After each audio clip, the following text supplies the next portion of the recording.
Whoa! Whoa! What's going on, you wonderful people, and welcome back to the channel. In this video, I'm gonna show you all the experiences we had at our last Pokemon Expo, and there were some crazy experiences there. Anyways, I hope you'll enjoy watching this video, and me, Editor Skink, will be there somewhere along the lines again. Yay! Woo!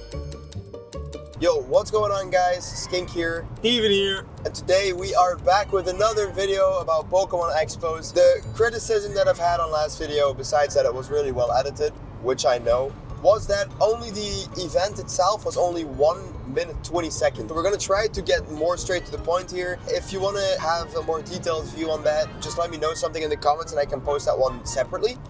And we'll see about that one. Also, I'm sorry for any weird facial expressions I make. My hay fever is acting up right now, so yeah, that's great. Okay, previews of this show. I'm pretty sure this is the biggest show that we're going to. I'm not going to go too high, even though it's going to be a big show. I'm going to go for a 6, a modest 6. Also, I would like to inform from now on, the number 7 is banned. Wow. The number 7 is banned because 7 is for most people the safe pick. Selling wise, I think I'm gonna go up to an 8 even. Wow. Since even though we're on the second floor, but it's a massive event. What about buying? What do you think buying is gonna look like for us in this event? I think buying is going to be worse than selling, so I'm going to go with a 5. I might keep it a 5 as well. I'm not gonna go over the top with it. Now, one that I'm very curious about, what do you think the population is gonna be? I think it's gonna be mad busy. Yeah, I think it's also going to be really busy, so population-wise, I'm going to rate it an 8. Overall score. So I think overall it's going to be a good show, but I don't think it's going to be crazy because we are on the second floor. I think that might be the biggest hindrance. Yeah. But a 6.5 is still pretty good. I would put mine at 7 as well, but I'm also going to drop mine to 6.5 so we can be cheeky with it.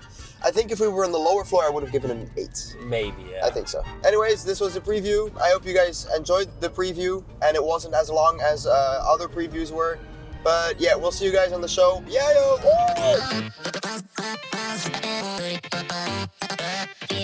This Pokemon event was insane. There were so many nice people, we made plenty of trades, we made plenty of deals, and overall we were taken in very well by the organizers. All by all, it's safe to say that we were extremely lucky since we normally were supposed to be on the reserves list, but someone had to cancel. I forgot my tripod for the camera, but thanks to the other vendor, we were still able to place the camera somewhere. So thank you very much for that. Setting up our table was just no big deal because we are too good. And since it was super calm at the start, we started getting bored.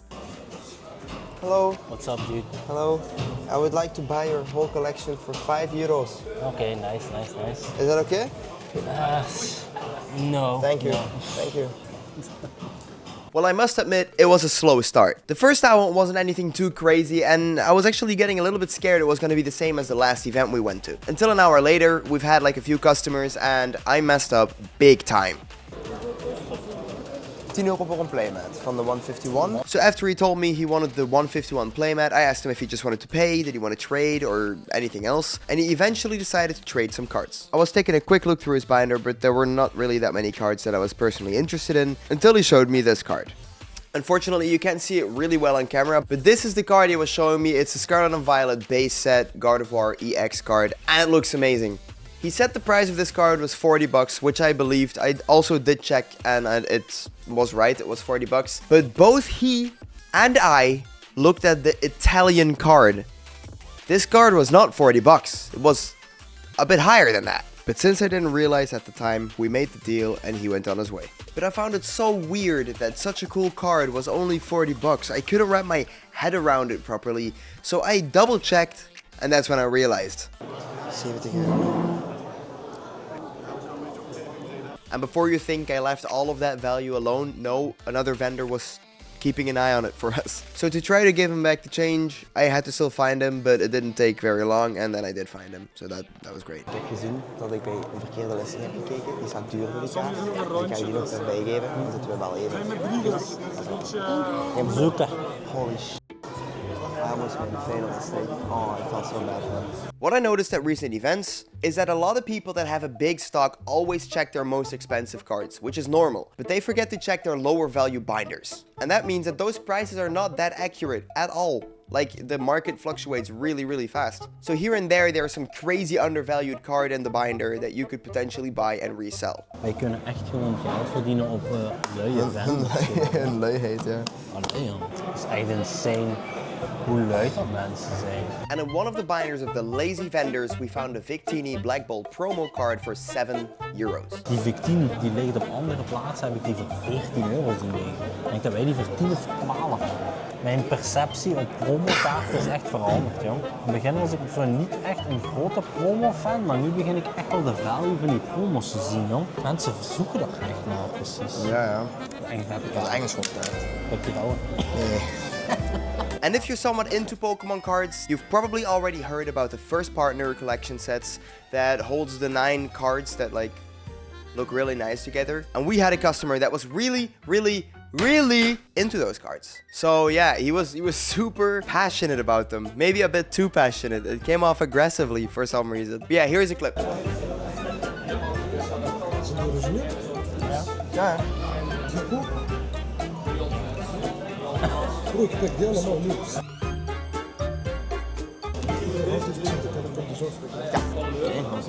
Ja, ze gaan niet. Maar afronden voor hem, 40 jaar hand. Hoef je dat niet? Nee, ik zou het ook niet. Looking back at that clip, that is such a random thing that just happened for no reason. €9 of zo. Eerlijk, voor de verandering. Zit hier niet veel, hè? Nee.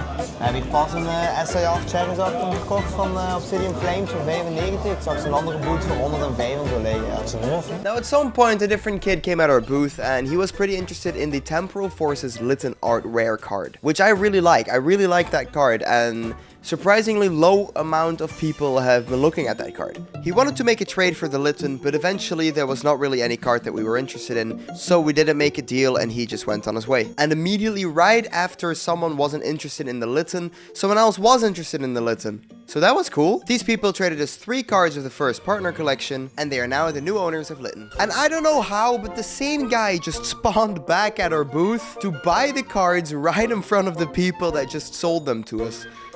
Yeah, that felt a little bit scummy. And then he started showing us some of the other first partner collection cards that he's gathered, and we actually were able to buy 1 Bulbasaur off of him. As I was outside having a smoke and quickly checking the rest of the event, Steven made some insane deals. Nee, het is super maar 100. Voilà, maar 156. Veel succes met de verkoop nog. Yes, thank you. Now I am denied.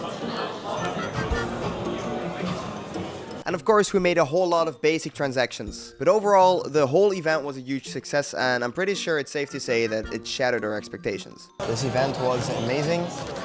Right now, we're going to start cleaning up the table, so yeah, let's go.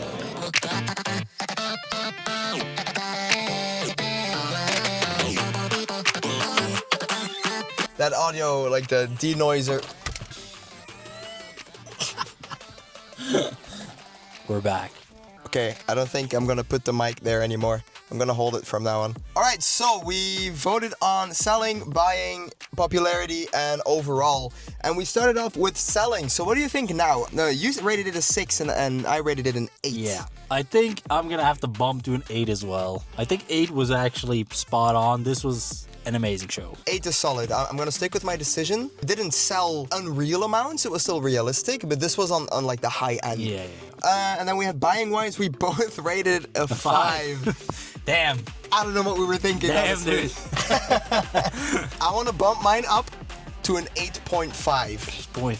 Wow. 8.5 in buying, because we bought ridiculous amounts of cards compared to different shows that we've attended to. I think I'm gonna go with an 8 to match the selling. I think selling and buying was amazing today, so I think 8 is really good. And then popularity-wise, you said 8, yeah, and I said 8.5. I think that's pretty good. I think that was pretty accurate. 8, it was busy. The main hall was probably busier than our spot on the first floor, but I think overall an 8 for the crowd was pretty accurate.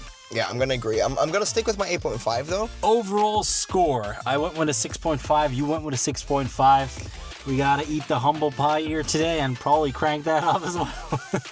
I think an overall score of 8 to 8.5 would be... I mean, I had 3 8s now in the other category, so overall I think an 8 was pretty good for this show. Overall, 8 out of 10. That's a good show, guys. That's a good show. Yeah, this was exactly the sweet spot. This was exactly what we needed and what we were looking for.